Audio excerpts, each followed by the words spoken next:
Благодарам, почитуван председател на Собранието на Република Македонија, почитувани пратеници, почитувани медиуми, почитуван народе македонски.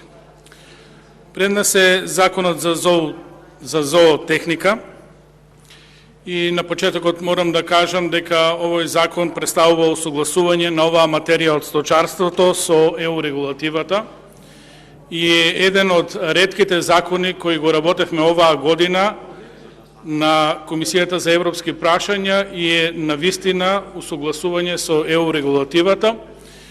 Законот е одлично сработен. Лично ги познавам луѓето кои работеа на законот, одлични професионалци кои си ја знаат работата, професионално пристапија кон истата. Законот се работи подолго време и на крајот производот кој го добивме во едно ново законско решение за зоотехника навистина ги исполнува повеќе од стандардите и представува усогласување на нашето законодавство со ЕУ регулативата.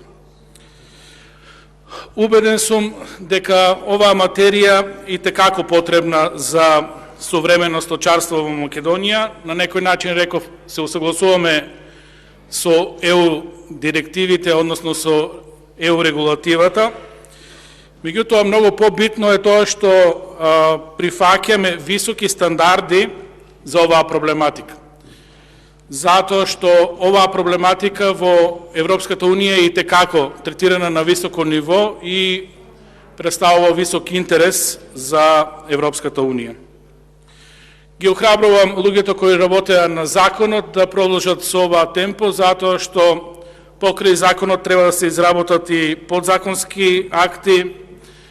Многу битен момент е едукација на сточарите во однос на оваа законско решение и нормално со тоа да ги подигнеме стандардите во сточарството, иако генерално и во овој сектор во земјоделието имаме сериозни проблеми, драстично намалување на сточниот фонд и проблеми кои од тековни карактери ги мачат сточарите генерално.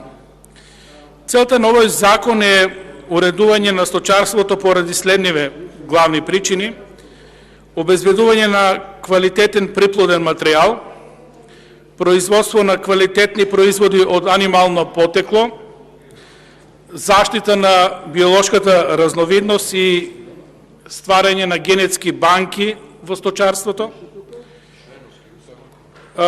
Многу интересен момент е што овој закон ќе овозможи визави Европската Унија и правото во Европската Унија да регистрираме, односно заштитиме автентични македонски раси на добиток, што ќе представува секако добивка и за државата.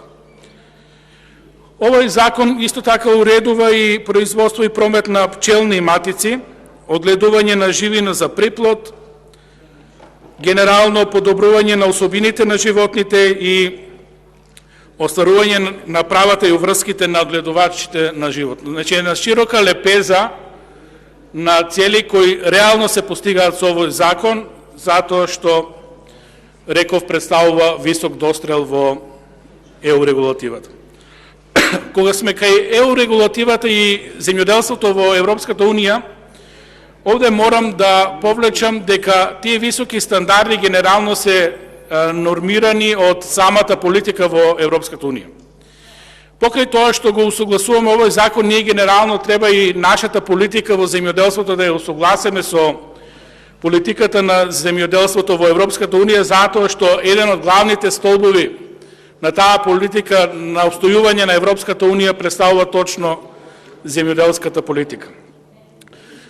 Таму се разработени посебни закони од земјоделството, екологијата, руралниот развој, се во еден контекст на обезбедување квалитетна и здрава храна за луѓето кои живеат во Европа, заштита на европските пазари, како и заштита на самото земјоделие, што представува и еден од основните принципи на овој закон. Сето ова визави сериозните проблеми кои ги имаме генерално во сточарството во светот, затоа што општо е познато дека и кај стоката, кај животните имаме сериозни проблеми со пандемии, како што се птичиот грип, свинската чума и некои традиционални наши болести како бурцелозата, кои никако да ги ставиме во контекст. А знаеме кога ќе се јават такви пандемии кај животните, исти размерот е слично како и кај луѓето, односно настануваат големи потешкоти во функционирањето на самиот сектор на земјоделство. Посебен момент што сметам дека дополнително треба да се разработи и овој закон на некој начин ја тангира таа заштита на европскиот континент од заразни болести кај животните е појавата на така наречениот биотероризам. Се начитавме на разни статии дека дури и COVID-19 е излезен од лабораторија и дека биотероризам и биовојните не се само насочени кон луѓето, туку и кон животните, растенијата, така да луѓето кои имаат агресивни политики не бираат средства на кој начин да ги остварат своите цели. Затоа мораме да обрнеме посебно внимание на ова појава, така наречен биотероризам и кај животните, затоа што зачувувајќи ги своите автентични, автономни раси, ние на некој начин обезбедуваме сигурност за обстојувањето на генерално државата, граѓаните и благосостојба на сите во државата. Да не должам многу, законот е навистина усогласување со европските регулативи и текако потребен за државата и треба да се продолжи во оваа насока. Наспроти досегашната пракса, оваа Комисија за европски прашања да се злоупотребува со цел дневна политика и нормите кои се дадени со деловничката можност да не се кочат европските закони, да се злоупотребува за остварување на политики и политиканство. Напротив, оваа комисија треба да биде баш ова што денес го збориме, брза трака за сите закони кои се реално усогласување со европското законодавство, а видовме од извештајот за напредокот на државата кон Европската унија и како ни се потребни тие усогласување со регулативата, затоа што на тој начин го подигаме нивото на законодавство, ги подигаме стандардите и генерално се доближуваме до Европската унија, што е наша примарна цел.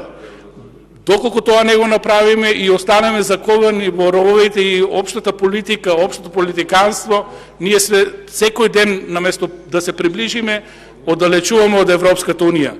Се надевам дека вакви закони ќе имаме многу во иднина, затоа што ова е вистинскиот европски пат. Кога ние ќе си ја завршиме домашната работа, многу е полесно после големите горки проблеми да ги решаваме, затоа што едноставно тие се на маса и на брза трака со неколку потези може да се реши ако се има добра волја од сите страни и најгоркиот проблем за било која држава, а секако и нашите проблеми. Затоа заедно да поработиме на вакви закони, на усогласување на законодавството и на тој начин да не оставиме простор да не критикуваат дека не ни е завршена домашната работа. Да не должам многу, тоа ми беше целта, да го поздравам законот. Благодарам.